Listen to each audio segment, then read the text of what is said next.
Muchísimas gracias por continuar con Uno más Uno, tal y como habíamos anunciado. Nos acompaña hoy en nuestra entrevista en primer plano el nuevo presidente de la Asociación Nacional de Jóvenes Empresarios, Jaime Senior, a quien yo le preguntaba si justamente esta era su primera entrevista en televisión y ya lo ha confirmado, así que primicia en Uno más Uno. Jaime, bienvenido a Uno más Uno. Gracias, Millicent, buenos días. Bueno, Alberto. ustedes viene con informaciones nuevecitas sí. y usted estrena Así es. con esto porque Ángel acaba de divulgar un estudio que ha hecho. Así es, un estudio sobre la formación del talento humano de cara a las demandas futuras y presente en República Dominicana. Cuéntanos un poco de ese estudio. Sí, y bueno, primero gracias por recibirnos, tenernos aquí. Realmente es un placer estar aquí, muy entusiasmado de iniciar esta gestión. Ángel viene haciendo muy buen trabajo en la sociedad, tratando de aportar. Y qué bueno que esté aquí, porque por aquí han pasado la mayoría de los que han sido presidentes. Y este es una antesala para después ser presidente con él. Ay, Jaime. No me tires eso, por favor. Pero de doña Elena. Doña Elena Villegas. Manuel Díez. Entre otros, sí. Realmente, mucho. Ángel, esperamos formar líderes. Eso es lo que queremos. Eso viene desde abajo, desde los socios, la junta directiva, todo el staff. Y realmente Ángel lo que se caracteriza es por aportar. Nuestro lema es nuevas respuestas para un futuro mejor. ¿Y tú de dónde vienes? De Santo Domingo. ¿Y de qué empresa? No, yo soy abogado, una oficina de abogados, Hedrick Crissic, Álvarez y Fernández. Y entre esas nuevas respuestas hemos, como ustedes decían, publicado recientemente un estudio sobre la educación superior y su relación con las demandas del mercado. La idea era de estudiar las carreras que los jóvenes están estudiando, es decir, la demanda en la universidad versus la demanda en el mercado laboral. Y en resumen, lo que el estudio nos arroja, que quizás no es tan gran sorpresa para todos, es que quizás hay una sobrepoblación en ciertas carreras, por ejemplo, como la mía, Derecho, y una subpoblación o subdemanda de carreras, las denominadas STEM, de ciencia, tecnología, matemáticas, idiomas, ingeniería también, que realmente el país necesita, que tienen un crecimiento salarial importante, precisamente por la demanda, y que son las denominadas carreras del futuro. Y lo que nos demuestra es que ese desfase entre lo que se está estudiando en la academia y lo que demanda el mercado laboral es algo que debemos prestar atención. ¿Cuáles son las demandas principales a nivel profesional que tiene el empresariado? En la actualidad nosotros tenemos una economía diversificada en República Dominicana, gracias a Dios, y realmente eso ha sido parte de la resiliencia. Los servicios predominan. Que hemos visto en estos últimos años. Pero, como tú dices, Alberto, los servicios aquí actualmente predominan. Eso quiere decir, por ejemplo, temas como idiomas, tecnología y otras ciencias aplicadas. También tenemos un componente industrial todavía muy fuerte que ha ido aumentando de valor, de hecho, lo que ofrece la industria, y eso nos obliga a tener personas que son más capacitadas para poder manejar ese tipo de tecnología. Lo que quisiéramos, ¿verdad?, evitar, y no es malo, traer gente de fuera. Siempre hay talentos dominicanos que se van fuera y hay talentos de otros países que vienen para acá, pero idealmente deberíamos estar formando aquí la gran parte de los talentos que emplean las empresas locales. ¿Cuál es la incidencia que tiene el elemento salarial en este panorama que describes? Aquí durante mucho tiempo se ha vendido un mito de que al empresariado lo que le interesa es una mano de obra barata, pero viendo el estudio es todo lo contrario, hay una mano de obra que debe ser más cualificada, por lo menos en estas áreas técnicas que has señalado, Jaime. No, es una buena pregunta, Millicent, porque realmente lo que el estudio demuestra es que en las carreras de mayor demanda hay un mayor aumento salarial. Eso es una ley de economía 101. Sí, oferta y demanda. Exacto, entonces eso no debe sorprender. Y el tema de la percepción de si el salario, etcétera, eso se ha probado que es completamente incorrecto de manera consistente. El mayor valor que aporta, eso también tiene un mayor valor hasta para las mismas empresas a largo plazo. Entonces lo que tenemos que tratar de hacer es de formar jóvenes y profesionales que puedan responder a esas exigencias y nos van a ayudar a nosotros como país a continuar desarrollándonos y proyectándonos hacia el futuro, hacia un país Pero más desarrollado. los bajos salarios no es una percepción, una realidad. Cuando tú vas a la tesorería de la Seguridad Social, te vas a encontrar con un listado de lo que gana la gente. Y el 79% de los salarios, de los trabajadores, de los asalariados, ganan menos de 2 salarios mínimos. El tema salarial siempre es un tema complejo porque vemos muchos factores, mucha incidencia. República Dominicana en sentido general, hemos visto cómo ha ido progresando y aumentando en materia económica. Los salarios responden a lo que es la demanda del mercado y precisamente por eso es que hablamos en el estudio de la necesidad de que haya una mayor consonancia entre ambos, porque a lo que todos aspiramos es que aumenten los salarios, aumenten los ingresos, aumente la productividad en la República Dominicana a largo plazo. Y el país ha venido avanzando mucho. Si vemos la estadística del 1990, del 2000, 2010 al 2020, realmente, y obviamente el 2020 fue un año pandémico, fue un año inusual, pero en sentido general la curva... Pero la oferta de empleo no ha avanzado lo suficiente. Por eso, esa es una de las razones por las cuales se incrementa el desempleo, porque la fuente de trabajo va mucho más lenta que la oferta de la población económicamente activa. Es un hecho real también, y a donde más crecido es en el Estado, no en el sector privado, según dicen los números.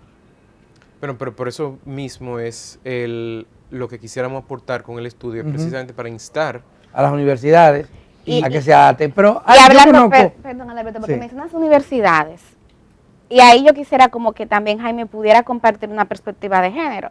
Vemos que ahora mismo la mayoría de las aulas, 70% son mujeres.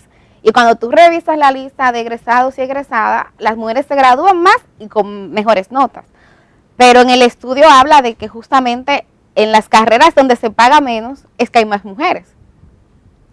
Definitivamente el tema de género, de la participación de la mujer en la empleomanía, en el liderazgo empresarial, es sumamente importante. Como tú dices, Milicen, es algo que nosotros tenemos que continuar fomentando, que no sea así, o sea, de que las mujeres elijan también carreras que sean las mejor remuneradas, que tengan mayor crecimiento. Es importante que la participación de la mujer en el mercado laboral continúe aumentando, y de hecho ha venido aumentando, y de lo que era una participación relativamente baja, en el sector formal al menos, ha ido aumentando de manera exponencial, y eso es algo evidentemente sumamente positivo, y que tenemos que seguir realmente fomentando, y que al final del día lo que nos ayuda es tener una cultura con más educación. La mujer ha aumentado en términos de presencia en todas las áreas de la economía, de la política, de la sociedad. El tema son los puestos principales, que siguen en manos de los hombres.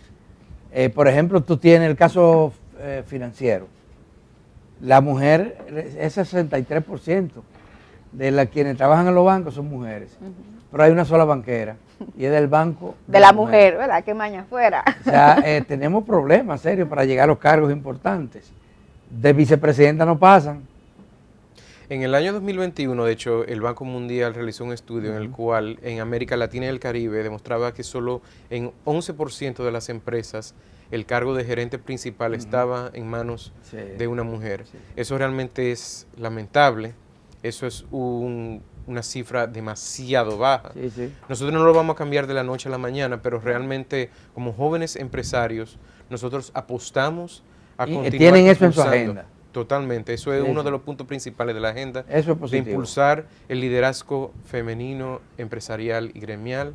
Es un elemento, nosotros necesitamos esa perspectiva, ese aporte, tiene la mujer, la diversidad, porque eso es lo que va a crear riqueza, más oportunidades en el país para todos, no solo para sí. la migración, para todos. Hay lo siguiente, Jaime, volviendo al tema laboral. Ustedes acaban de hacer un estudio sobre la formación universitaria. Hay otros estudios que evaluaron la política de empleo de jóvenes, que lo auspició el propio gobierno y organismos internacionales. Esos estudios demostraron que estábamos mal enfocados. Que, por ejemplo, los institutos tecnológicos tenían una población estudiantil, la mayoría de los cuales no estaban buscando empleo, ni le interesaba empleo. Le interesaban formarse y llegar a la universidad para graduarse.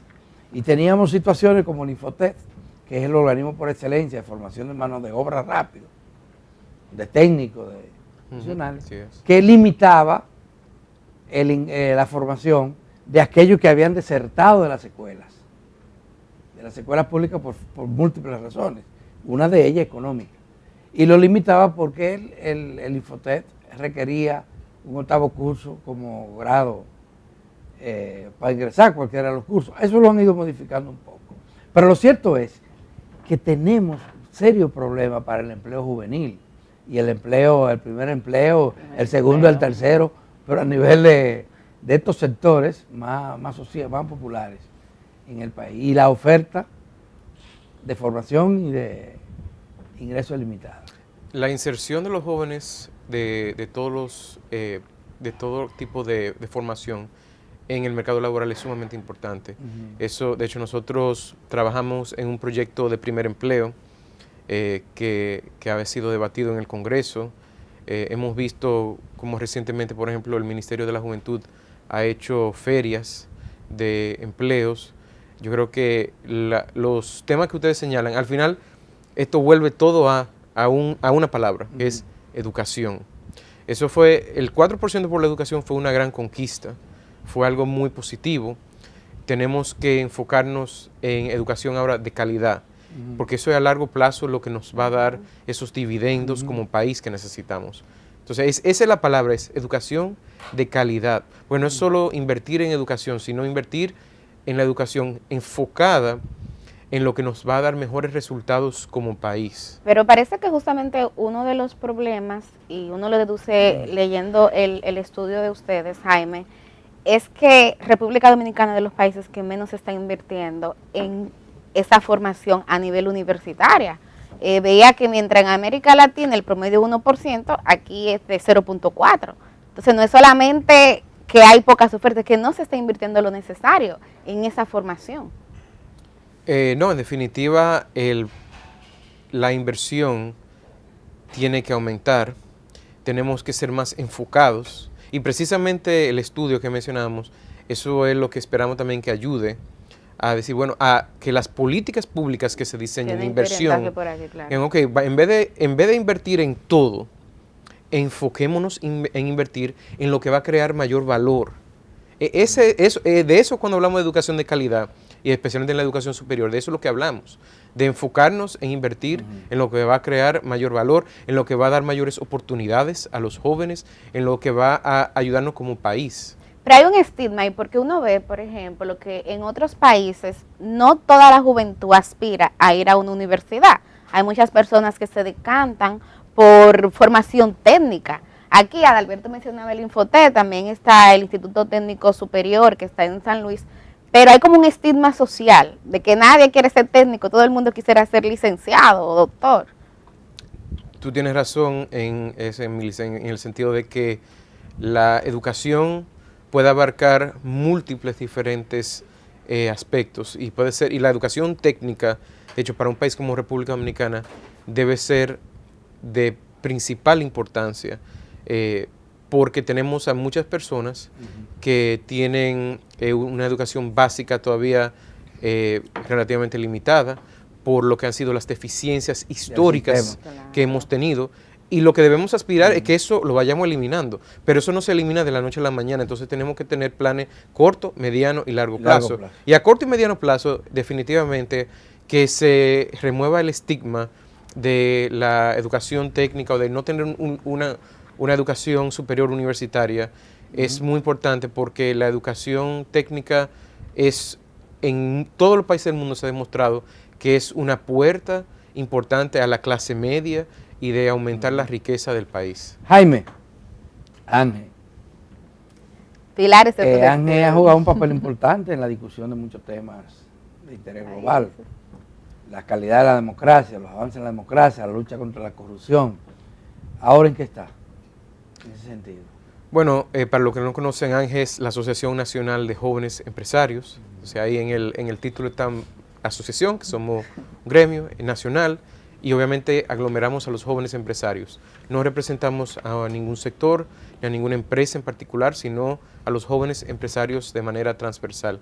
Como tú dices, Adalberto, el tema de la institucionalidad siempre ha sido un pilar clave para ANGE, y ahora estamos enfocados en temas tan importantes como la macroeconomía y su impacto en el clima de negocios. Tenemos un clima complicado ahora mismo a nivel internacional, algunas reformas que son claves para el desarrollo, y ya como mencionaba con Melissa en el tema del liderazgo empresarial femenino, que realmente es algo que para ANGE y para el país es necesario impulsar. Ay, qué bueno, que tiene que gente ojalá lo tengan, porque fíjense que el CONEO perdió la oportunidad de tener a otra mujer presidenta en las pasadas elecciones. Los varones la derrotaron.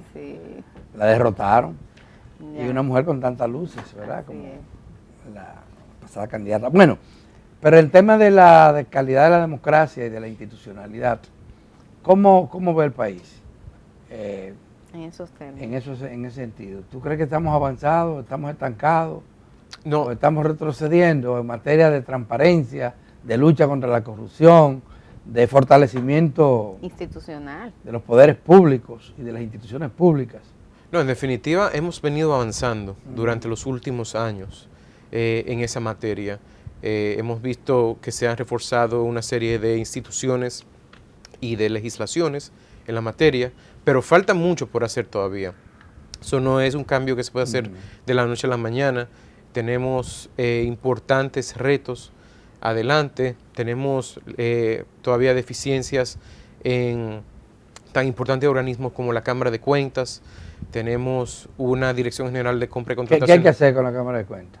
La Cámara de Cuentas actualmente es un órgano constitucional, mucha gente no sabe eso, que está previsto en la Constitución, claro. Y es el órgano que se debe encargar de fiscalizar a todos los poderes del Estado.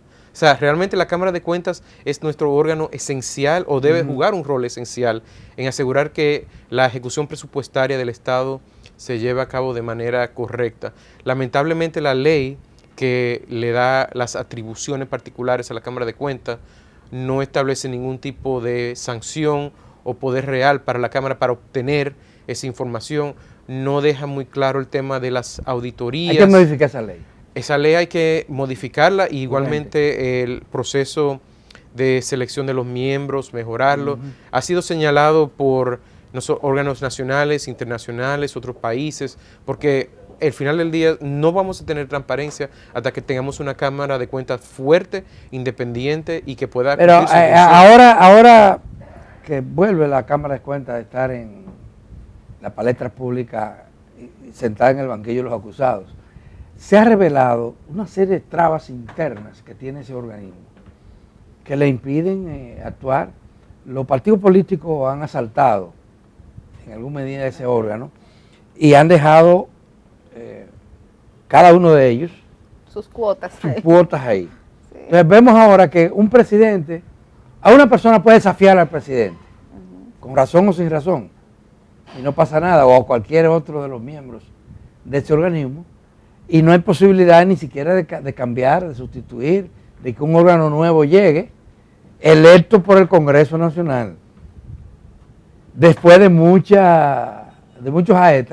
ajetreos y de muchas pugnas internas y externas. Por esto se logra conformar una Cámara. Entonces cuando llega, es presa de una serie de estructuras y de... ¿Cómo resolvemos eso? Hay un nudo fuerte. Porque hay un nudo terrible. No hay una forma perfecta de designar a un órgano como la Cámara de Cuentas. De hecho, estos debates se han suscitado también con, por ejemplo, el Consejo Nacional de la Magistratura y la designación de los jueces de las altas cortes. Y de los fiscales también. El defensor del pueblo. No hay una forma perfecta. Lo que nosotros tenemos es que buscar una forma que sea, primero, que tenga un marco jurídico robusto, y segundo, que el proceso de selección o elección de los miembros, en ese caso de ese órgano, sea de hecho de una forma abierta, transparente. Yo creo que... Pero no se hizo así ahora. Yo creo que, es decir, la forma de elección o selección de los miembros de la Cámara de Cuentas no está mal.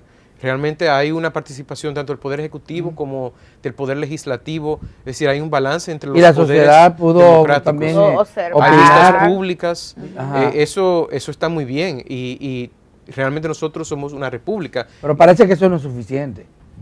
Tenemos que tener una forma de fiscalizar ese órgano, tenemos que tener, y el mismo autocontrol interno tiene que estar previsto en la Ley de Cámara de Cuentas, por eso es necesario esa modificación.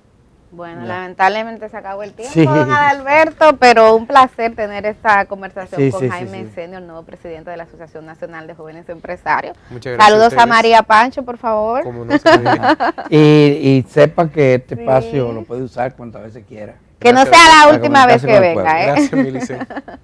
Vamos entonces a pausar y cuando regresemos, viene entonces como bateador emergente Altagracita Paulino.